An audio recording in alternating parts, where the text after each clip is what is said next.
नमस्कार दोस्तों,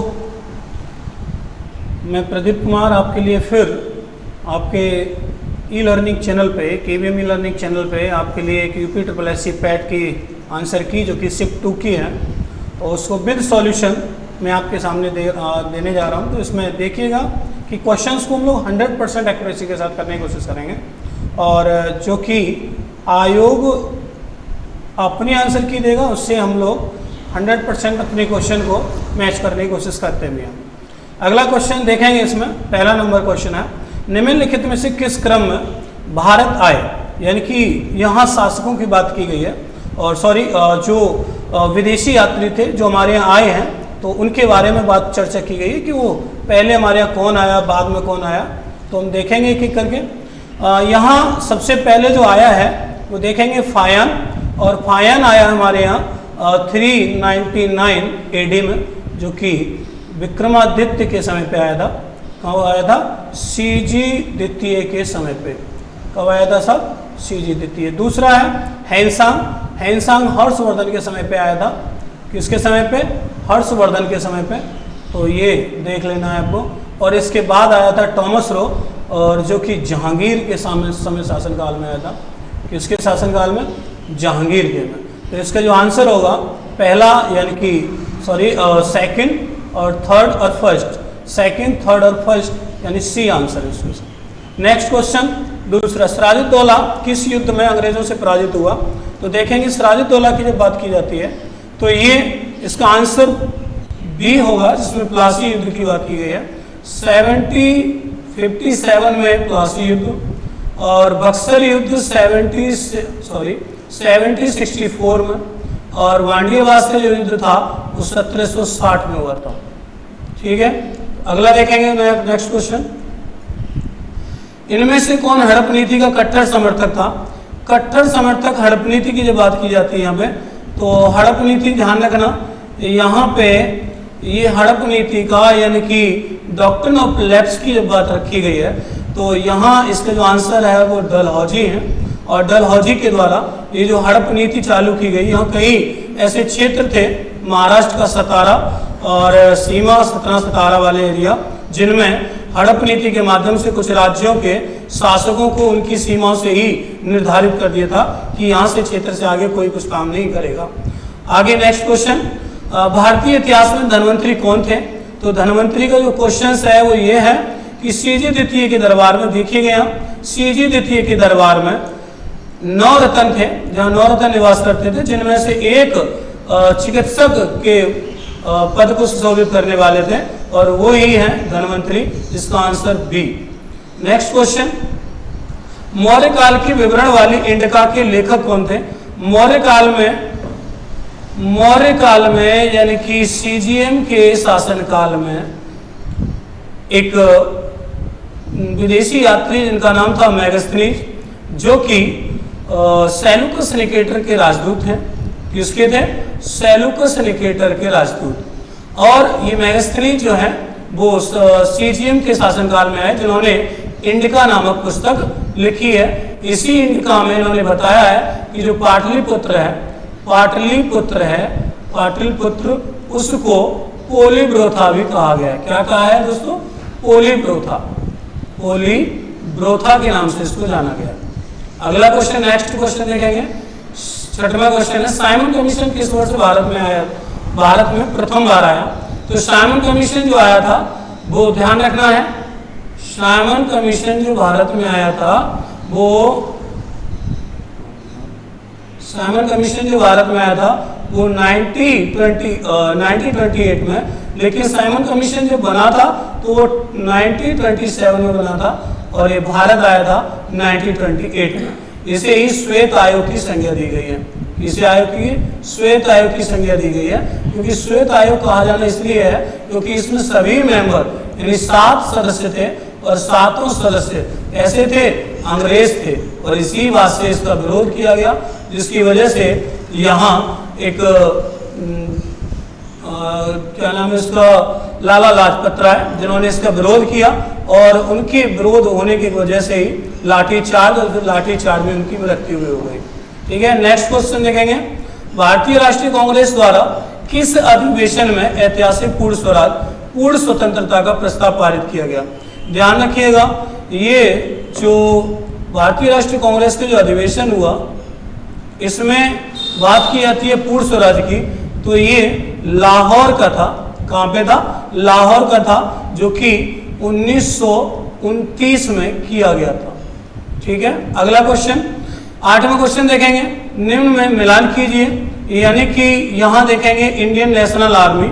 Indian national army जो थी वो सुभाष चंद्र बोस, गदर पार्टी लाला हरदयाल, मित्र मेला वीडी सावरकर और home rule league Annie Besant. इसका जो आंसर होगा पहले का हमने लगाया है दूसरा, पहले का दूसरा और बी का पहला, पहले का दूसरा और बी का पहला, इज आंसर बी। सी का तीसरा है, सी का तीसरा है और चौथा है। ठीक है, नेक्स्ट क्वेश्चन, निम्न में से किसने महात्मा गांधी के खिलाफत आंदोलन से जुड़ने का विरोध किया है?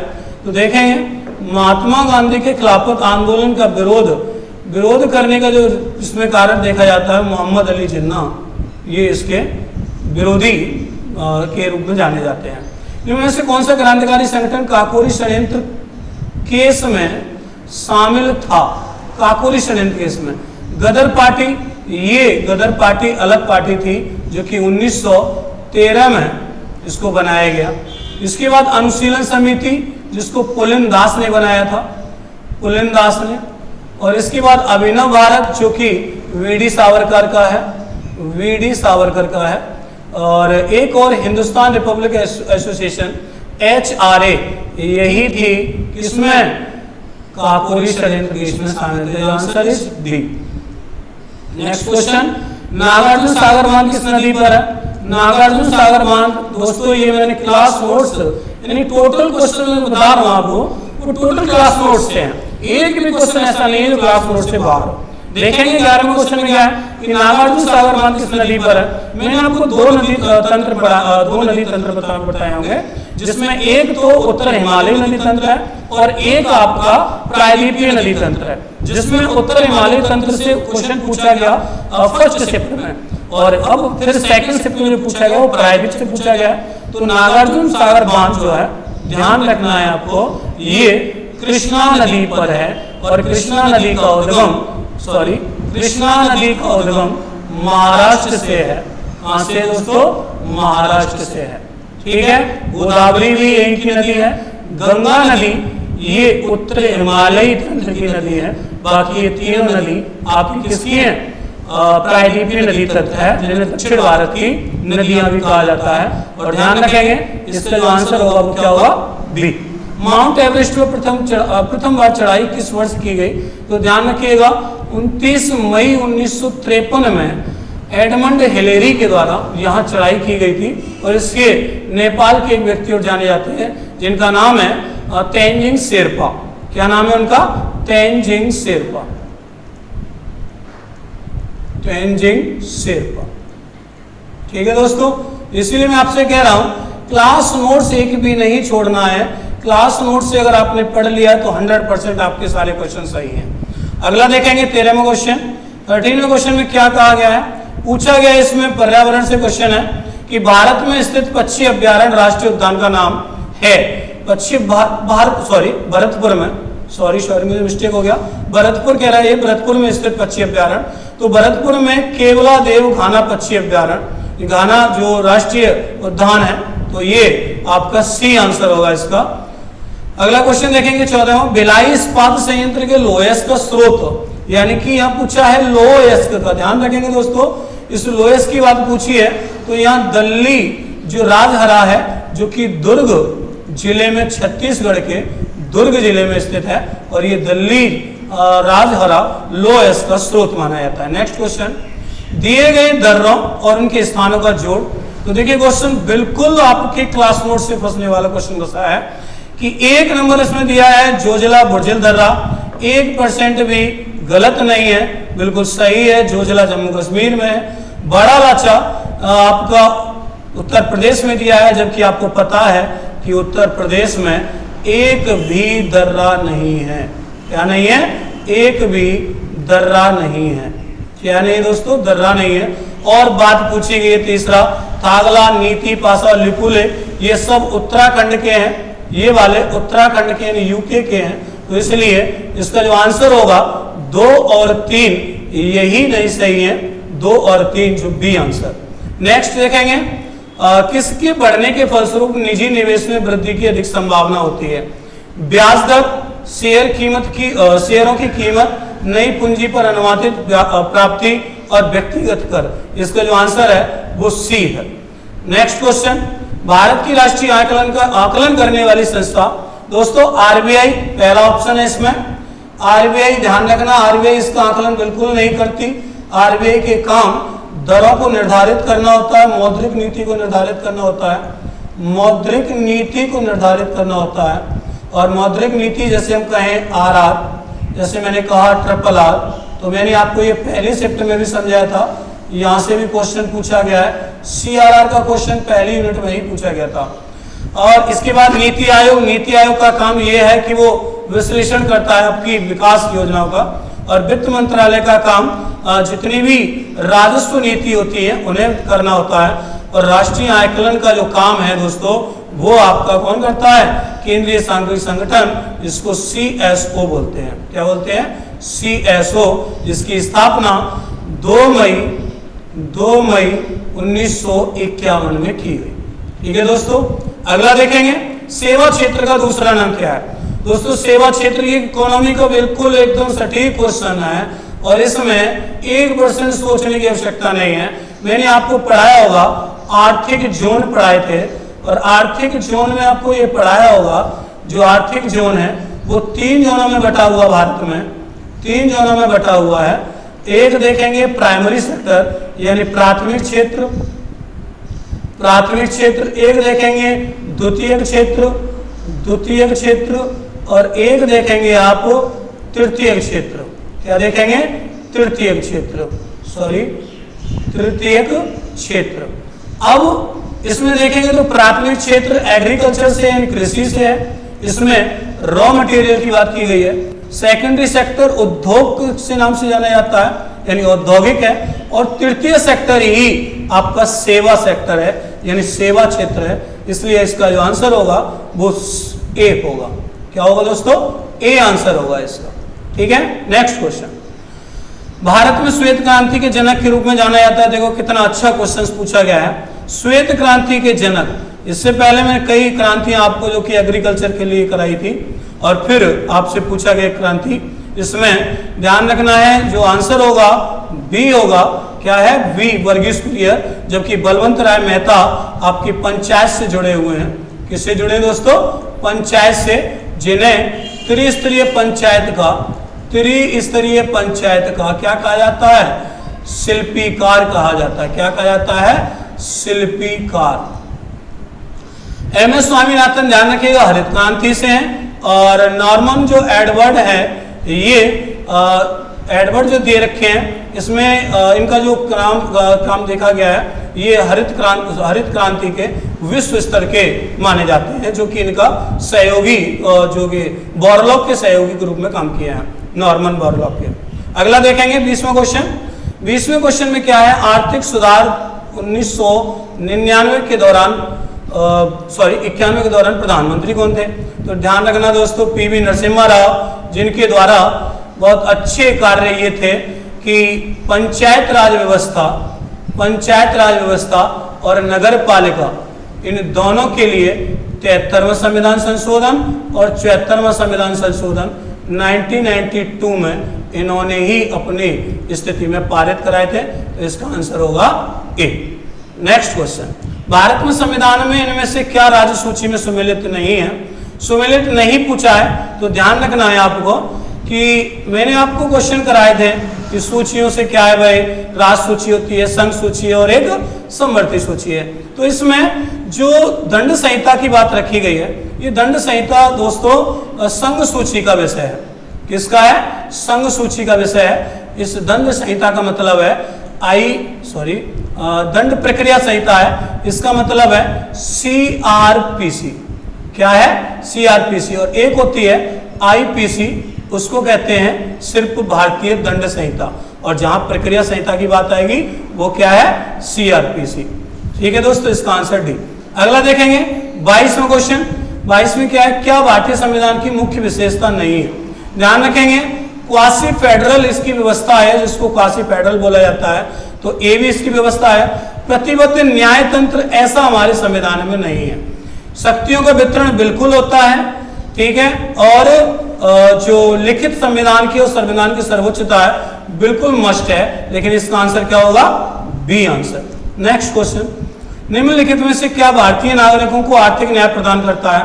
दोस्तों ये क्वेश्चन आपके बिल्कुल एकदम क्लास नोट्स में प्रस्तावना भी मैंने आपको बताई थी, और ये थोड़ा सा एक समझने वाला क्वेश्चन होगा यहाँ। और मैंने आपको डीपीएसपी भी पढ़ाई थी, एक तो आपको प्रस्तावना पढ़ाई और एक आपको डीपीएसपी। तो प्रस्तावना में देखेंगे और एक डीपीएसपी में। तो यहाँ जो क्वेश्चन पूछा गया वो ये है कि भारतीय नागरिकों को आर्थिक न्याय प्रदान करता है।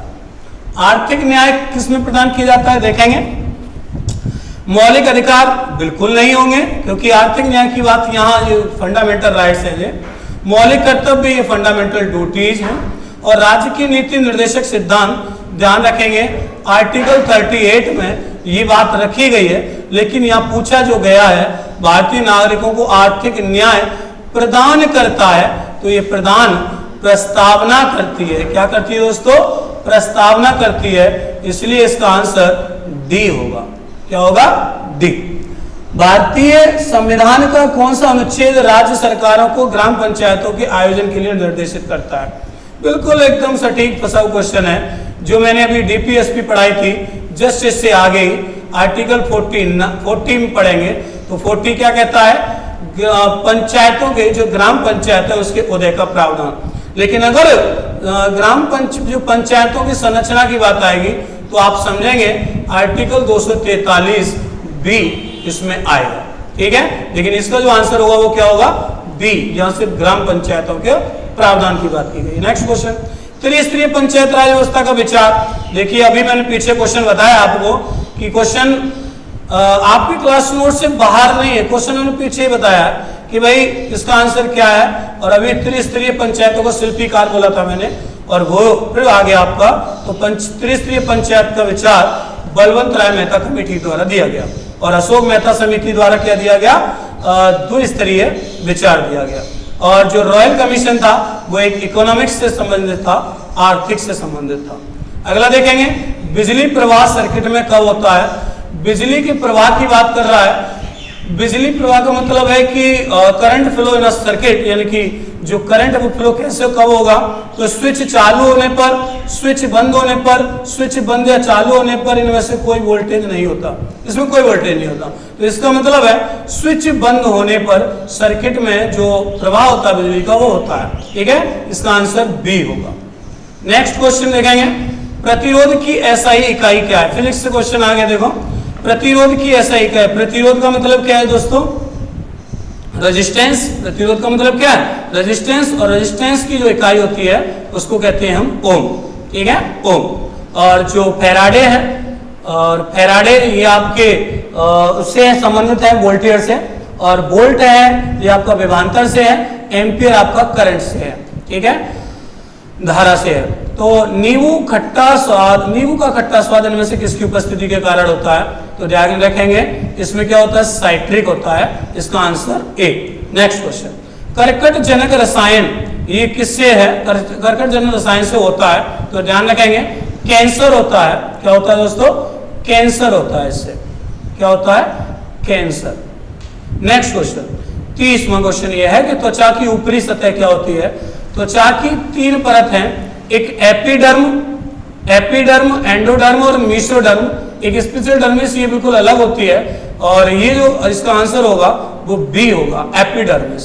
नेक्स्ट क्वेश्चन देखेंगे, भारत के उस प्रथम राज्य का नाम क्या है जिसमें हमारे सभी निवासियों के लिए स्वास्थ्य बीमा प्रदान किया गया?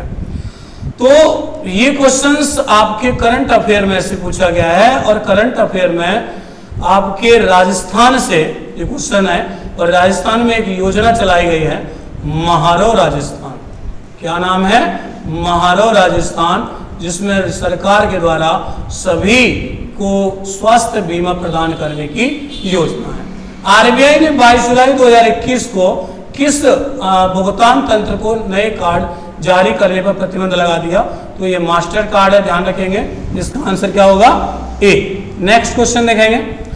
योग के बारे में जागरूकता बढ़ाने के उद्देश्य से भारत में किसके द्वारा मोबाइल ऐप नमस्ते योग शुरू किया गया है? तो योग की जब बात आ रही है तो ध्यान रखेंगे ये संबंधित है आयुष मंत्रालय से। किससे संबंधित है? आयुष मंत्रालय से। इस समय आयुष मंत्रालय के जो मिनिस्टर्स हैं उसका नाम है सर्बानंद सोनोवाल। सर्बानंद सोनोवाल, ठीक है दोस्तों। नेक्स्ट क्वेश्चन देखेंगे, Sonowal. Next question, Tokyo Paralympic 2021 में किसको भारतीय दल के ध्वजवाहक के रूप में नामित किया गया? मरियप्पन थंगावेलु इसके आंसर है। नेक्स्ट क्वेश्चन, 2021-22 के दूसरे क्वार्टर जुलाई सितंबर के लिए सुकन्या समृद्धि खाता यानी SSAY की चर्चा की गई है। ये करंट से है, लेकिन यहाँ इकोनॉमी को थोड़ा सा बेसिस देखा गया है। ध्यान रखना दोस्तों, ये इकोनॉमी को बेसिस देखा गया है। क्या है देखेंगे कि इसमें पूछा गया सुकन्या समृद्धि, जो सुकन्या समृद्धि खाता है यानी SSA, क्या ये खाता है? इसमें जो ब्याज दर रही है उस क्वार्टर की, जिसमें जुलाई सितंबर में पूछा है हमारे के, तो उसमें क्या रही है ध्यान रखना है 7.6, ठीक है 7.6 रही है इसमें। और अगला देखेंगे, एक दो और आते मैं आपको सब पहले बता दिया, इससे पहले ही मैंने। एक PPF होता है, PPF जिसमें 7.1 है, और एक आता है आपका KVS किसान विकास पत्र, KVP इसको कहते हैं किसान विकास पत्र, और इसकी है 6.9%। ये क्वेश्चन आपसे पूछा जा सकता है, तो इसको ध्यान रखिएगा। 36वां है, भारतीय सेना ने कश्मीर में अपनी एक फायरिंग रेंज का नाम बॉलीवुड अभिनेत्री के नाम पर रखा है। तो ये है आपकी कौन? विद्या बालन महोदय। कौन है? विद्या बालन जी। नेक्स्ट क्वेश्चन, वर्ष 2021 के लिए किस देश का पासपोर्ट विश्व में सबसे शक्तिशाली पासपोर्ट है? तो यहां देखेंगे, ये इंडेक्स से क्वेश्चन पूछा गया है। इंडेक्स से क्वेश्चन पूछा है, मैंने आपसे एग्जाम से पहले बोल दिया था कि इंडेक्स को रट लेना, 101% क्वेश्चन पूछा जाएगा। शक्तिशाली पासपोर्ट ये जापान का है, और जिसमें भारत का क्रम अगर देखें तो 84वें नंबर पे है, और सबसे कमजोर पासपोर्ट अफगानिस्तान का है। सबसे कमजोर किसका है? अफगानिस्तान का पासपोर्ट है, ठीक है दोस्तों, सबसे कमजोर है ये, ठीक है। अगला देखेंगे, तमिलनाडु विधानसभा 2021 का चुनाव किस राजनीतिक दल ने जीता है? तो ये DMK इसका आंसर होगा, 38वें का आंसर D। और इसका नेक्स्ट क्वेश्चन, वैश्विक शांति सूचकांक 2021 में कौन सा देश शीर्ष पर रहा है? तो 2021 में जो शीर्ष पर रहा देश है उसको, वो इंडेक्स का क्वेश्चन मैंने आपको बता दिया एक बारी कि इंडेक्स से क्वेश्चन काफी पूछे गए। तो यहाँ शीर्ष पर रहना है आइसलैंड शीर्ष पर रहा है, जबकि भारत का यह क्रम 135वें नंबर पे भारत रहा है, ठीक है दोस्तों। विश्व शांति सूचकांक, पीस इंडेक्स। नेक्स्ट, कौन सी राज्य सरकार ने मुख्यमंत्री दलित शक्ति योजना लागू की है? तो तेलंगाना सरकार ने, जो कि चंद्रशेखर राव जो कि यहाँ के मुख्यमंत्री हैं, जिन्होंने कौन सी योजना? मुख्यमंत्री दलित सशक्तिकरण योजना लागू की है। नेक्स्ट क्वेश्चन, निम्न में से किस देश को थंडर ड्रैगन की भूमि के नाम से जाना जाता है? थंडर ड्रैगन दोस्तों, यहाँ कई ऐसे नाम आ जाते हैं कि कभी भूमि आबद्ध देश के नाम से पूछा जाता है, कभी कुछ के नाम से पूछा जाता है। तो थंडर ड्रैगन ध्यान रखेंगे, इसमें थंडर ड्रैगन कौन है? भूटान, इसका आंसर बी होगा। रियाद किस देश की राजधानी है? रियाद सऊदी अरब की है। म्यांमार की म्यूदो, और बांग्लादेश की ढाका, ये तो आपको पता ही है। प्योदो जो है म्यांमार की है। अगला देखेंगे, क्षेत्रफल की दृष्टि से भारत के निम्न में से कौन सा राज्य सबसे छोटा है? तो क्षेत्रफल की दृष्टि से अगर देखा जाए तो क्षेत्रफल की दृष्टि में, जो कि सेंसस से क्वेश्चन पूछा गया, क्षेत्रफल में गोवा सबसे छोटा है, जबकि जनसंख्या में सबसे छोटा मेघालय होगा। जनसंख्या में सबसे छोटा क्या होगा? जनसंख्या में सबसे छोटा क्या होगा? सिक्किम होगा, और क्षेत्रफल में सबसे छोटा क्या होगा? आपका गोवा होगा। अगला नेक्स्ट क्वेश्चन, राज्यसभा के लिए चुने हुए सदस्यों का कार्यकाल राज्यसभा के लिए दोस्तों, राज्यसभा के लिए चुने हुए सदस्यों का कार्यकाल कितने वर्ष का होता है? दोस्तों यहाँ थोड़ा सा क्वेश्चन इन्होंने ये दे दिया है, अगर एक ऑप्शन इसमें कुछ और नहीं होता तो यहाँ क्वेश्चन थोड़ा विवादित हो जाता है, क्योंकि मैंने आपको दो चीजें पढ़ा रखी है, एक तो राज्यसभा का कार्यकाल, किसका? राज्यसभा का। तो राज्यसभा का कार्यकाल और राज्यसभा के सदस्य का कार्यकाल ध्यान रखना दोनों में। राज्यसभा का कार्यकाल होता है अनिश्चित, क्या होता है? अनिश्चित होता है, और जो सदस्य का कार्यकाल है वो 6 वर्ष होता है, जबकि इसके प्रत्येक 2 वर्ष में 1/3 सदस्य क्या होते हैं? सेवानिवृत्त होते हैं, सेवानिवृत्त होते हैं, यानी रिटायरमेंट होते हैं। तो इसका आंसर क्या होगा? सी। अगला नेक्स्ट क्वेश्चन देखेंगे, विश्व में संयुक्त राष्ट्र दिवस कब मनाया जाता है? तो संयुक्त राष्ट्र दिवस की बात की जाए तो ध्यान रखेंगे, ये इसका आंसर क्या होगा? B answer. अंतर्राष्ट्रीय न्यायालय कहाँ स्थित है? तो ये द हेग नीदरलैंड में स्थित है। कहाँ पे है? नीदरलैंड में स्थित है, नीदरलैंड। अगला क्वेश्चन नेक्स्ट, विश्व प्रसिद्ध खजुराहो मूर्ति कला स्थित है। तो ये ध्यान रखेंगे, खजुराहो मूर्ति कला ये कहाँ से है? ये खजुराहो का जो मंदिर है और खजुराहो की मूर्ति है वो मध्य प्रदेश में है। कहाँ पे सर? मध्य प्रदेश में। प्रसिद्ध नव कालेबरा उत्सव ये आपका उड़ीसा से है। अगला क्वेश्चन देखेंगे, निम्न में से कौन सी एक हरित गैस नहीं है? ये क्वेश्चन पूछा गया, थोड़ा सा अलग है। मीथेन गैस, जो कि इसमें प्रमुख गैस भी आती है, ये मीथेन गैस, जिसको हम लोग क्या बोलते हैं? मीथेन गैस को बोलते हैं CH4, ठीक है।